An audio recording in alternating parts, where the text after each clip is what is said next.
नाज़रीन, अवामी न्यूज़ में ख़बरनि जो सिलसिलो जारी है। इन वक्त असीं तव्हांखे खिपरो खां ख़बर ॾींदा हलूं त खिपरो जे न्याम्यारे सियासतदान सरफराज़ राजड़ जे पुट मीर हसन राजड़ खे पीपी पारां सांगड़ ज़िले लाइ पब्लिक रिलेशन कोऑर्डिनेशन सेक्रेटरी मुक़ररु थियण जी ख़ुशी में अॼु पीपी खिपरो ऐं सरवरी जमायत पारां मीर हसन राजड़ जो लालखान शाख स्टॉप ते सवे पीपी कारकुननि पीपी जा झंडा खणी ऐं सरवरी जमायत सिटी जे सदर मोहम्मद अज़ीम जुणेजो, मोहम्मद आसिफ जुणेजो, सरवरी जमायत मोहम्मद इस्माइल भंबरो ऐं यूसी हाफिज़ाबाद चेयरमैन सद्दाम हुसैन राजड़, हाफिज़ जुनेद राजड़, आमिर सुमरो, ख़ालिद रज़ा मेमण जी अॻवानी में शानदार इस्तक़बाल कयो वियो। इन मौक़े ते मीर हसन राजड़ खे लालखान स्टॉप तां रैली जी सूरत में खिपरे जे शहीद चौक ते आंदो वियो, जिते हिन आयल महिमान खे ख़िताब कंदे मीर हसन राजड़ चयो त पीपी जे चेयरमैन बिलाल भुट्टो जेका ज़िम्मेदारी मूंखे ॾिनी इन ते हिन जो थोराइतो आहियां। हाणे सिर्फ़ु कमु थींदो, हाणे मेरिट जी लताड़ थियण न ॾिबी। हिन चयो आहे त कारकुननि ऐं ग़रीब अवाम जो वोट पार्टी जो सुरमायो, हिननि खे गॾु खणी हलंदासीं। माज़ी में ग़रीब वोटरनि तोड़े कारकुननि सां थियल नाइंसाफ़ियुनि जो अज़ालो कयो वेंदो। असांखे उहिदा हुननि लाइ मिलिया आहिनि त जीअं कारकुननि तोड़े वोटरनि जी ख़िदमत कयूं, पर माज़ी में उहिदा पंहिंजी ज़ात ऐं भलाई लाइ इस्तेमालु थिया। हाणे ईअं कोन थींदो। इन मौक़े ते सवें माण्हुनि शिरकत कई, जॾहिं त इतला बावजूद पीपी सिटी खिपरो जे उहिदेदारनि ऐं तालका खिपरो जे अॻुवाण समेत पीपी जे चूंडियल नुमाइंदनि मां कंहिं बि शिरकत न कई, जंहिंमां इहो अंदाज़ो लॻाए सघिजे थो त पीपी जे अॻुवाण सरफराज़ राजड़ जे पुट मीर हसन राजड़ खे उहिदो मिलण ते पीपी खिपरो जे मक़ामी क़यादत ख़ुशि न आहे, जंहिं करे पीपी खिपरो जे मक़ामी क़यादत तोड़े पीपी जे हामियुनि शिरकत न कई।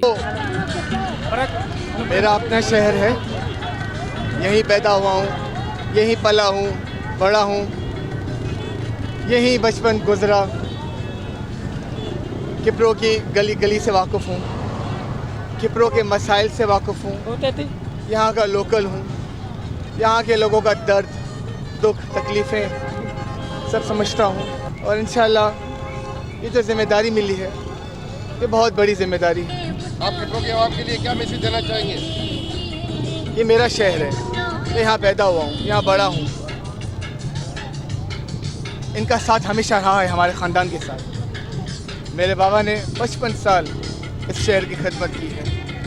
ये जो तारीख़ी इस्तक़बाल है, ये इस बात का सबूत है कि ये आज भी हम पे एतमाद करते हैं। और उन्होंने जो एक बार फिर मुझ पे एतमाद किया है, इंशाअल्लाह